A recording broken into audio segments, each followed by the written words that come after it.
Ada beberapa lokasi yang disebut Saranjana tapi tidak menentukan nama kota itu Saranjana. Hanya penyebutan buat perkotaan atau pemukiman goib kayak gitu.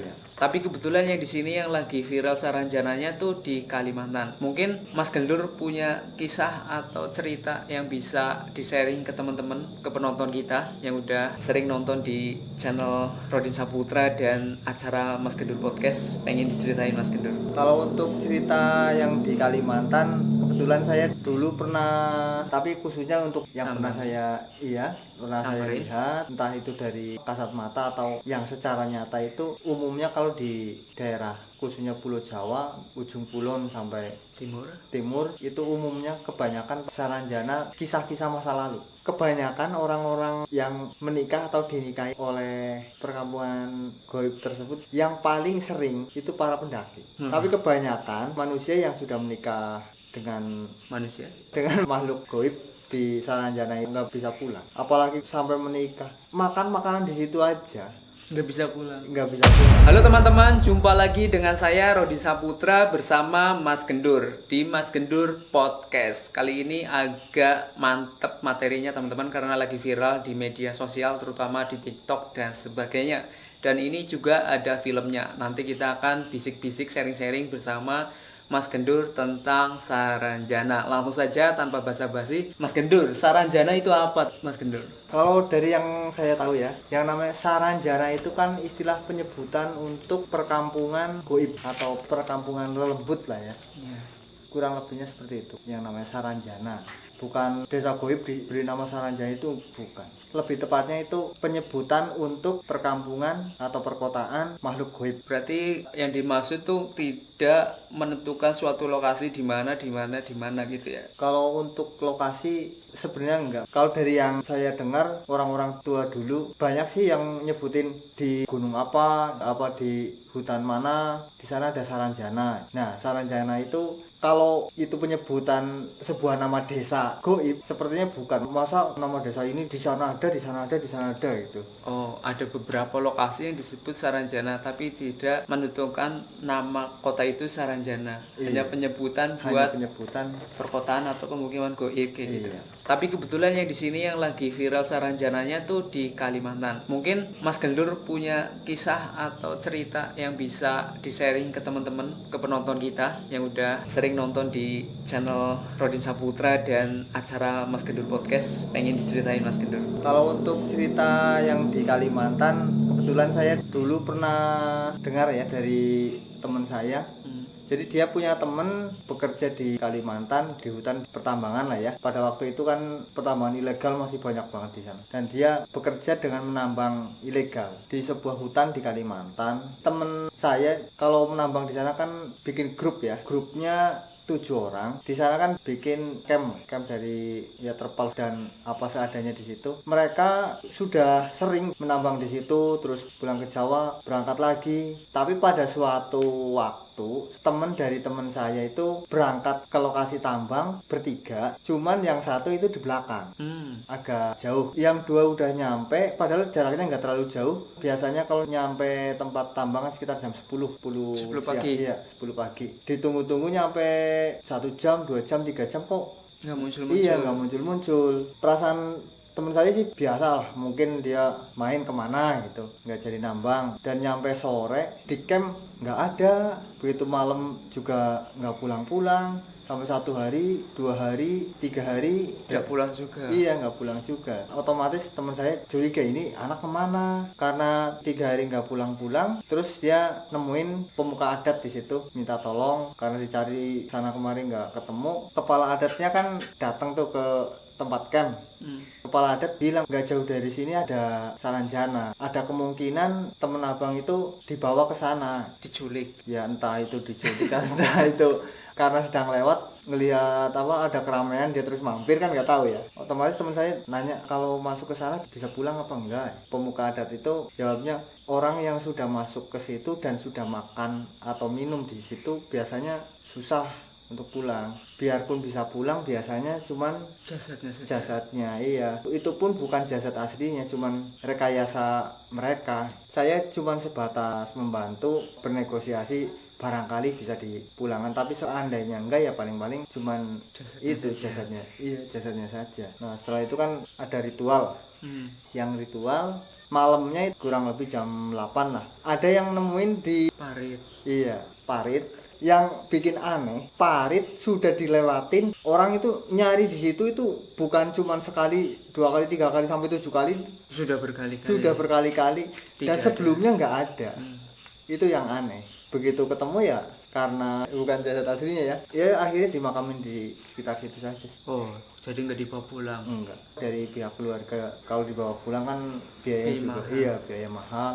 Pada saat ritual itu perlu ada persyaratan khusus nggak, minta sesuatu gitu? Namanya ritual, apalagi hubungannya dengan adat ya, sudah pasti ada. Tapi kalau untuk persyaratannya apa saja, saya kurang tahu. Masalahnya itu di seberang sana, di Kalimantan. Saksi matanya bukan saya. Kita kembali lagi ke pembahasan Saranjana. Berarti letaknya ada di mana-mana ya Saranjana itu? Kayaknya hampir di semua belahan dunia itu ada, nggak cuma di negara kita aja kayaknya, cuman penyebutannya mungkin yang berbeda. Kalau misalkan orang yang bisa melihat Saranjana atau kota goib atau kota lelembut itu di dalamnya seperti apa? Apakah seperti yang ada di alam manusia ini atau berbeda? Kebanyakan tergantung letak. Kalau umumnya yang ada di tanah Jawa, untuk Saranjana itu sendiri biasanya perkampungan kuno. Cara berpakaian mereka pun masih kayak orang-orang zaman dulu. Tapi kalau untuk di Kalimantan sendiri saya kurang tahu, karena jujur belum pernah datang ke lokasi sana. Ya mungkin suatu saat bisa ke sana ya? Iya, bisa ke sana. Kalau yang di Jawa pernah? Kalau yang di Jawa ya pernah, cuman hanya sepintas doang. Jadi kebetulan lewat. Kebetulan lihat juga. Kebetulan lewat di hutan lah, nggak terlalu jauh dari sini juga. Kebetulan waktu itu malam dan cuacanya juga agak gerimis waktu itu. Jadi nggak bisa ngobrol sama penghuninya ya? Memang sengaja saya nggak datang ke sana. Oh, cuman lewat aja. Iya, cuman lewat lihat, karena dari awal saya sudah merasa aneh. Perasaan saya lewatnya lewat hutan, saya kenal hutan daerah sini, hutannya luas, wilayah Jawa ya lumayan lebar lah, butuh seenggaknya 3 jam sampai 4 jam baru bisa keluar. Iya. Tapi itu belum waktunya keluar sudah melihat sebuah desa. Iya. Seperti itu. Bentuknya perumahan apa gubuk-gubuk aja atau gapura? Untuk bentuk ya kayak rumah-rumah zaman dulu itu. Ya masih kayu, cuman kondisinya rame. Di tempat itu ada banyak rumah, cuman nggak terlalu dekat-dekat, enggak sih. Persis suasana pedesaan zaman dulu. Rumah ada, cuman nggak terlalu dekat. Pada waktu itu saya udah curiga. Udah curiganya saya baru masuk hutan ini sekitar 2 jam. Kalau saya sudah nyampe pedesaan itu mustahil. Hawa-hawa di sekitar itu udah beda. Dan saya yakin itu bukan perkampungan manusia. Waktu itu sendiri apa ada temennya? Pada waktu itu saya sendiri. Jadi nggak bisa meyakinkan orang lain ya. Tinggal kepercayaan aja ya. Iya. Besok-besok kita ke sana. Bisa jauh dari sini. Kalau perjalanan dari sini pakai motor 1,5 jam nyampe dekat hutan. Untuk masuknya paling enggak kan 2 jam. Boleh sebut lokasi? Kalau lokasinya masih di wilayah Kebumen saja, di daerah Gombong ke utara, Sempor lah, masuknya di Sempor. Emang di situ agak goib. Kalau untuk goib sepanjang perbukitan daerah situ ya termasuk sangat kental. Bukan hanya kental tapi sangat kental. Nah, ini tim kreatif kita mencoba mempertanyakan perkampungan Saranjana atau pemukiman atau kota goib itu atau kota lelembut itu sudah berteknologi maju atau sama seperti kita. Kalau yang namanya Saranjana atau perkampungan goib, namanya juga goib, itu adanya kalau nggak di masa lalu ya di masa depan. Oh, berarti bisa-bisa melampaui kita jauh ke depan ya? Iya, jadi jangan nyalain orang kalau ada orang istilahnya ngomong di alam sana teknologinya lebih maju. Jangan disalahin, karena memang seperti itu, alamnya itu beda-beda. Tapi khususnya untuk yang pernah saya lihat, entah itu dari kasat mata atau yang secara nyata, itu umumnya kalau di daerah khususnya Pulau Jawa, ujung kulon sampai timur itu umumnya kebanyakan Saranjana kisah-kisah masa lalu. Dulu memang di situ ada mungkin pada masa kerajaan apa, itu memang suatu desa.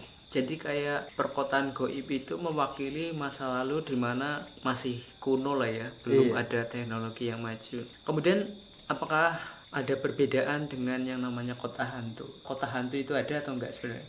Kalau yang namanya kota hantu kan kota yang sudah tidak ditempati manusia, cuman bangunannya masih ada. Istilahnya yang disebut kota hantu, bangunannya masih ada, tapi kalau untuk Saranjana itu kan benar-benar sudah nggak ada. Kebanyakan secara bentuk fisik tidak ada gitu ya. Secara bentuk fisik benar-benar tidak ada. Bahkan secara mata telanjang di situ yang sering itu kan hutan. Tempatnya di hutan, benar-benar sudah menjadi hutan. Kalau misalkan orang awam pengen melihat baik kota hantu maupun kota Saranjana, mana yang lebih mungkin untuk dilihat? Kalau untuk orang awam ya yang lebih mungkin otomatis kota hantu lah ya, karena kota hantu ya seperti yang saya bilang tadi, bangunannya masih ada, cuman tidak berpenghuni kecuali ya makhluk-makhluk kasat mata. Berarti kita nggak bisa lihat Saranjana ya, mata telanjang kayak gini nggak bisa. Banyak ya orang awam yang nggak belajar ilmu kebatinan tapi dia bisa melihat, nggak cuman 1-2 orang. Keberuntungan atau gimana? Kalau menurut saya itu ya semacam itu, faktor keberuntungan. Contohnya kebanyakan yang melihat Saranjana itu mayoritas kalau untuk orang-orang awam itu para pendaki. Yang namanya Saranjana pada umumnya di lereng gunung-gunung besar kayak Gunung Slamet, Gunung Semeru. Untuk skalanya kalau perkampungan goib di sana itu memang lebih besar daripada perkampungan-perkampungan yang ada di wilayah sini. Perkampungan manusia. Daripada perkampungan Saranjana yang ada di daerah kita ini. Kalau yang dekat-dekat gunung seperti itu perkampungannya biasanya lebih luas. Iya, lebih luas, lebih tertata lah. Kalau misalkan di tempat-tempat kita perkampungan manusia atau di lokasi-lokasi yang bisa dilihat dengan mata telanjang kan biasanya ada yang namanya peninggalan pusaka atau warisan dari nenek moyang. Nah, di Saranjana ini apa kemungkinan ada sebuah pusaka yang bisa diambil oleh manusia? Yang pernah saya dengar cerita seorang pendaki yang pernah masuk ke Saranjana. Iya, yang pernah masuk Saranjana, tepatnya di lereng Gunung Semeru. Pada waktu mau keluar dari perkampungan itu dia dikasih sebuah pusaka oleh ya mungkin sesepuh di Saranjana itu. Dan sampai sekarang pun masih ada pusaka itu. Oh, berarti nggak serta-merta dicari tuh dapat gitu ya. Ini sebuah pemberian dari sononya. Iya, diberi. Berarti kita bisa menyimpulkan bahwa manusia bisa masuk ke sana, tapi kemungkinan kebanyakan tidak secara sengaja. Kalau untuk orang awam kebanyakan tidak secara sengaja. Kalau untuk praktisi-praktisi spiritual pun banyak yang nggak bisa masuk ke sana. Nggak bisa tembus ya? Iya, nggak bisa tembus. Kembali lagi ke faktor keberuntungan. Ada nggak manusia yang menikah dengan makhluk yang ada di Saranjana? Kemarin kita udah bahas tentang pernikahan goib. Nah, ini kan hampir mirip nih. Iya. Mungkin nggak? Kebanyakan orang-orang yang menikah atau dinikahi oleh perkampungan goib tersebut yang paling sering itu para pendaki. Bisa menceritakan itu para pendaki. Tapi kebanyakan manusia yang sudah menikah dengan makhluk goib di Saranjana nggak bisa pulang, apalagi sampai menikah, makan makanan di situ aja nggak bisa pulang. Berarti kalau gitu dari cerita yang saya dengar dari tadi, manusia itu nggak ada tujuan apa-apa selain dia terjerumus. Ya kurang lebihnya seperti itu. Berarti nggak ada niat unsur misalkan pengen sugih nikah sama makhluk Saranjana, makhluk goib, atau biar awet muda nikah dengan makhluk goib. Tidak ada unsur kesengajaan ke situ ya? Yang sengaja ada, tapi kalau yang sengaja itu kan menikah, cuman prosesnya nggak serta-merta raga ikut ke sana. Oh, hanya rohnya. Iya. Rogo sukmo. Istilahnya hanya sukmanya saja yang diarahkan ke sana. Iya, yang diarahkan ke sana. Oke Mas Gendur, kayaknya ini waktu yang memisahkan kita. Pesan terakhir kalau misalkan ada pendaki atau ada orang awam yang masuk hutan, biar nggak bertemu atau menghindari Saranjana, makhluk-makhluk dari Saranjana, biar bisa pulang kembali ke keluarga, pesannya apa? Pesan dari saya, barangkali suatu saat teman-teman itu ada yang bertemu dengan makhluk dari Saranjana. Iya, sebisa mungkin biarpun haus atau biarpun sangat lapar, apabila ditawari makan atau minum, nggak usah dimakan dan nggak usah diminum. Karena kebanyakan tempat Saranjana itu kan pada umumnya kan di hutan. Mending makan daun atau rumput nggak apa-apa daripada nggak bisa pulang.